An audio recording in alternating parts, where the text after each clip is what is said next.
All right, so I just got back from watching Evil Dead Burn, the sixth Evil Dead movie, and the latest one to come out after Evil Dead Rise, which I believe came out about 3 years ago.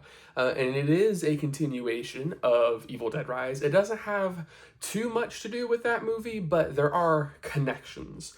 So before I continue, I should say what I think of the Evil Dead franchise. I think the original trilogy is one of the most unique trilogies ever, and I do think they are the best of the Evil Dead films. My personal favorites are Evil Dead 2 and Army of Darkness. Those are probably on equal footing with me. They just hit a special place in my heart because they blend, especially Evil Dead 2, blends horror and comedy so much that it feels like a Looney Tunes sketch, for adults. Especially Army of Darkness. Bruce Campbell's Ash feels like Daffy Duck to me in Army of Darkness. So I really love those movies, and the more modern ones I don't think are bad, but I'm not saying this did happen, but I was worried that what has happened to the Scream franchise, where it became the thing it was mocking, or not mocking necessarily, but poking fun at. Where I was worried that was happening to Evil Dead because it was starting to get a little same old, same old. Now, Evil Dead Rise did switch up the formula a little bit by having the Deadites finally leave the forest and go to an apartment complex. That was pretty unique. But the story, even though it had that family element, it was kind of weak. Not that Evil Dead is really known for its story, all right, but if you want to keep the franchise fresh, you got to up your game.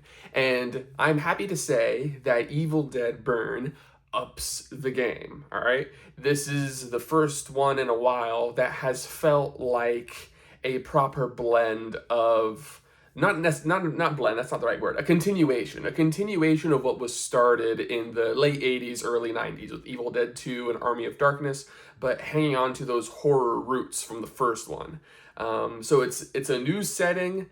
It's like this decrepit old mansion. We're back to that family element again, but it's less cliche than the first one, not the first one, than Evil Dead Rise, because in Rise, we were just trying to protect the family, right? This time, the family is very toxic. So this is the first Evil Dead movie, I think, in probably ever, in my opinion, that the awfulness that happens to them is totally deserved. Now, okay, not everyone in this movie deserves it, but most of them do. All right.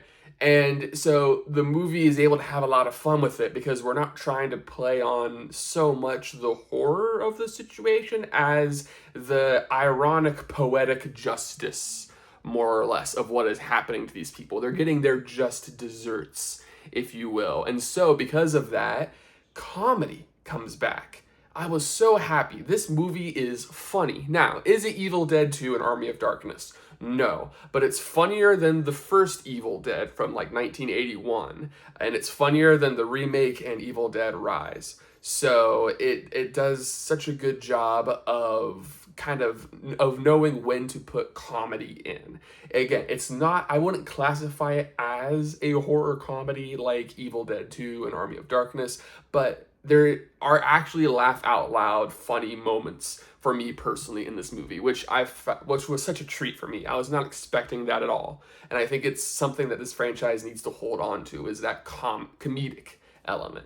But beyond that, the camera shots, the cinematography of this movie is really, really well done, very unique. They're not trying to copy Sam Raimi's style, but they're doing their own thing. It's almost like if, almost like the John Wick movies, especially John Wick 4, that had like that one shot where you're following John Wick through a building and the camera's looking down. There's a shot that's kind of like that here. It's not as long as that.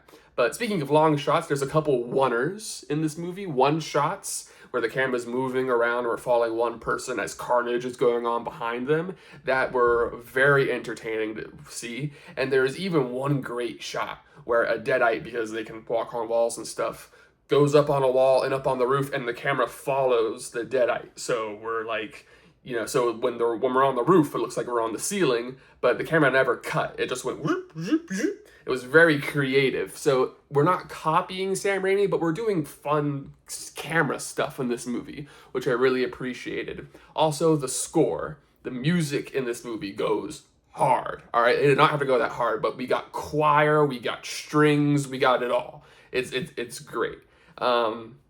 So yeah, I highly recommend this movie if you are an Evil Dead fan. And let's be honest, you were already planning on watching this. I will say though, I can't recommend this movie to everybody because it is an Evil Dead movie, which means there's a lot of gore. And that's not for everybody, obviously. So if you're like, I don't like that, and I don't like my movies being super intense, then no, stay away from this movie. This is not for you. But if you are a fan of the Evil Dead franchise, especially 2 and Army of Darkness, I feel like this is the first movie in decades that gets close to those 2 movies. So those are my thoughts on Evil Dead Burn.